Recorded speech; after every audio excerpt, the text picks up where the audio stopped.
It's Showtime host na si Vice Ganda, nagsalita na sa naging pahayag ng dating katrabaho sa It's Showtime na si Mariel Rodriguez tungkol sa asawa nitong si Robin Padilla at isyu nito sa Senado. Ano nga ba ang pahayag ng host? Para sa kabuuang ulat, alamin natin ang buong detalye.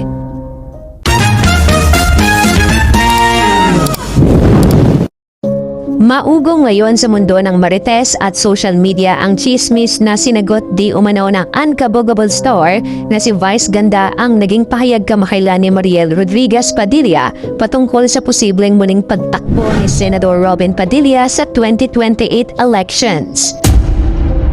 Ang haka-hakang ito ay mabilis na kumalat matapos magpahayag si Mariel na bukas pa rin ang kanyang asawa sa politika na nag-udyok sa mga netizen na maghanap ng reaksyon mula sa mga sikat na personalidad na may ibang pananaw sa administrasyon. Gayunpaman, sa pagsisiyasat sa mga pinakabagong ulat ng mga naging pahayag ng komedyante sa It's Showtime at sa kanyang mga opisyal na social media accounts, walang katotohanan ang balitang ito.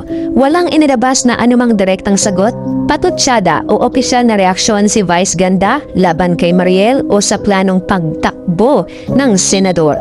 Nitong nakaraan nga ay naging usap-usapan ang naging pahayag ni Mariel Rodriguez Padilla matapos sabihin ito na kailangan pa ng taong bayan si Senator Robin Padilla dahil deserve niya na maglingkod para sa bayan. Inihayag din ng aktres na gustong-gusto na maglingkod ni Senator Robin Padilla para sa mga tao at sa publiko. Ang naging pahayag ng aktres ay naging maugong at pinag-usapan ng mga netizen sa mundo ng social media. Dahil nga alam naman natin na naging maugong ang pangalan ni Senator Robin Padilla dahil nga sa mga pangyayari sa loob ng Senado. Kasama na nga rin sa issue ni Senator Robin Padilla ay ang bangayan nilang dalawa ni Senator Kiko Pangilinan sa loob ng debate sa Senado.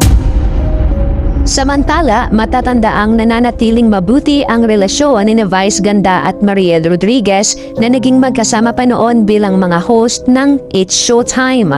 Bagamat kilala si Vice sa pagiging vocal sa kanyang mga panlipunan at politikal na opinyon, iniingatan nito na hindi makasakit o makipag-away ng personal sa kanyang mga kasamahan sa industriya, lalo na sa mga itinuturing niyang kaibigan.